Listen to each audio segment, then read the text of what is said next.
नमस्कार दोस्तों, एक बहुत ही इम्पॉर्टेंट खबर को लेकर आपके सामने हूँ। इस वीडियो में उस पर चर्चा करेंगे। बात कर रहे हैं उन 104 लोगों की जो यूएस से हाल ही में इंडिया डिपोर्ट किए गए हैं। हम ये नहीं कह रहे कि किसी भी देश में इलीगली रहना सही है, सही बिल्कुल नहीं है। लेकिन जो 104 लोग डिपोर्ट किए गए हैं, जिनमें से 34 लोग हरियाणा के भी हैं और तकरीबन 30 के करीब जो लोग हैं वो पंजाब के हैं, कुछ गुजरात के हैं, 2 चंडीगढ़ के हैं। इसी तरह से जो 104 लोग हैं जिन्हें डिपोर्ट किया गया है, सवाल इसलिए खड़े हो रहे हैं कि जिस तरह से यूएस से उन्हें एक आर्मी के एयरप्लेन से डिपोर्ट किया गया, हाथों में हथकड़ी थी, पैरों में उनके जो है पैर भी उनके बंधे हुए थे, और जिस तरह की खबरें आ रही हैं मीडिया में, कुछ अखबारों में, या फिर जिन लोगों से मीडिया ने अमृतसर में जहां वो एयरपोर्ट पे एयरक्राफ्ट उतरा, उन लोगों ने बोला कि ये जो 40 घंटे की फ़्लाइट यूएस से इंडिया तक रही है, अमृतसर तक, उन्हें कितनी कठिनाइयों से ये 40 घंटे गुजारने पड़े। उन्हें बाथरूम तक जाना मुश्किल था, उनके लिए खाना खाना मुश्किल था, क्योंकि एक कैदियों की तरह उन्हें जो है इस प्लेन में रखा गया और फिर इंडिया वापस लाया गया। इन 104 लोगों को, उनके पैरों में बेड़ियां थीं, हाथों में हथकड़ी थी। इन्होंने कोई क्राइम देखा जाए तो बड़ा नहीं किया। हाँ, ये क्राइम ज़रूर है कि वो इलीगली उस कंट्री में एंटर किए और उसके लिए उन्हें डिटेन किया गया। लेकिन जिस तरीके से उन्हें भेजा गया, पैरों में बेड़ियां और हाथों में हथकड़ी लगाकर, वो सवाल ज़रूर खड़े करती हैं जब हम बात करते हैं कि दोनों कंट्रीज़ के रिलेशनशिप्स काफ़ी जो हैं वो न्यूट्रल हैं, फ्रेंडली हैं।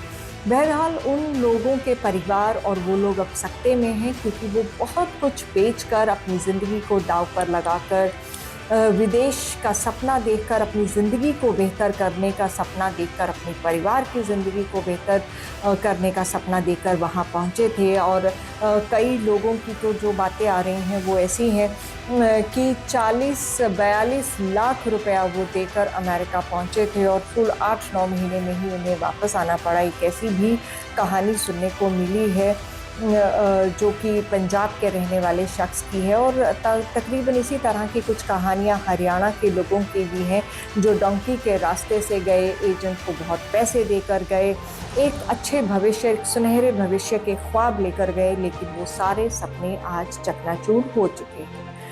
बात यह है कि जो लोग डोंकी के रास्ते से अब्रॉड जा रहे हैं, दूसरे देशों में जा रहे हैं, वो एक अच्छी ज़िंदगी और सुनहरे भविष्य के सपने देखते जा रहे हैं। क्यों यहाँ पर वैसी व्यवस्था नहीं हो पा रही है, वो बात पंजाब की हो या फिर हरियाणा की हो, ये बातें, ये सवाल ज़रूर खड़ा करती है। तो कहीं ना कहीं कुछ व्यवस्था इस तरह की होनी अब बेहद ज़रूरी है।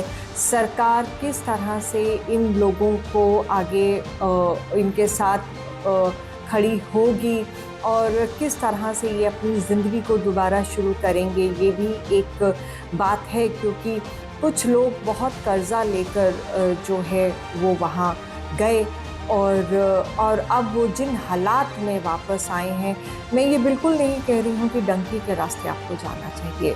मैं इस बात के बिल्कुल ख़िलाफ़ हूँ कि आप डंकी के रास्ते जाएं, क्योंकि आप अपनी ज़िंदगी को जोखिम में डाल के जा रहे हैं, इलीगल तरीके से जा रहे हैं।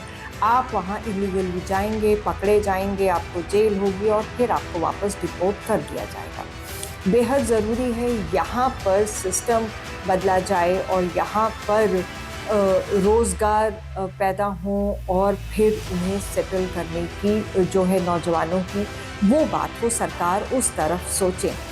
और मुझे याद है जब हरियाणा चुनाव हो रहा था, हरियाणा चुनाव के दौरान सिरसा में मैं जब हरियाणा चुनाव कवर करने गई थी, तो वहाँ मुझे चाय की दुकान पर जब हम लोगों से इंटरेक्ट कर रहे थे, तो मुझे एक आदमी मिला, एक युवा मिले, जो खुद 2 बार डंकी के थ्रू बाहर विदेश जाने की कोशिश करके और कितनी मुश्किलों से इतने पैसे बर्बाद करके ज़िंदगी को जोखिम में डालकर वापस आ गए थे और फिर ये कह रहे थे कि मुझे मौका मिलेगा तो मैं फिर ट्राई करूँगा, यहाँ कुछ नहीं है। ये जो सोच है, इसे हमें बदलने की ज़रूरत है और वो तभी होगा जब व्यवस्था उस तरीके से बदली जाएगी और इसके लिए सभी को अवेयर करने की ज़रूरत है और उन ट्रैवल एजेंट्स के ऊपर भी नकेल कसने की ज़रूरत है जो इलीगल तरीके से इस रैकेट में शामिल हैं और लोगों को जो है लालच में फंसाते हैं, भारी भरकम पैसा उनसे लेते हैं और फिर उनको विदेश टंकी के रास्ते से भेजते हैं। इस वीडियो में इतना ही। आप क्या सोचते हैं कि इस सब पर कैसे रोक लगे, ये सब कैसे बदले? कमेंट करके ज़रूर बताइए, क्योंकि हमारे ही अपने आसपास के बहुत से लोग, बहुत सी फैमिलीज़ के लोग ऐसे जो पंजाब और हरियाणा के हैं, वो बाहर इस रास्ते से जा रहे हैं। खुद गांव में, कई गांव में ऐसे जाकर देखा है जहां घर के घर खाली हैं और लोग बाहर गए हैं। सोचने की ज़रूरत है कि किस तरफ अगर हम ज़िंदगी को दांव पे लगाकर बाहर जा रहे हैं और फिर अगर इस तरीके से वापस भेजे जा रहे हैं तो आगे क्या? और एक सोचने वाली बात बहुत ज़रूरी है कि क्या केंद्र सरकार, भारत सरकार अब अपनी बात अमेरिका के साथ उठाएगी? क्योंकि ये बेहद ज़रूरी है कि जिस तरीके से उन 104 लोगों को डिपोर्ट किया गया, पैरों में बेड़ियां और हाथों में हथकड़ी लगाकर, जो तस्वीरें आईं, जो वीडियोस आईं और जो आप बीती उन्होंने इस 40 घंटे की बताई, वो यकीनन बहुत सारे सवाल खड़े कर रही है और इन सवालों के जवाब कब मिलेंगे, ये तो आने वाला वक्त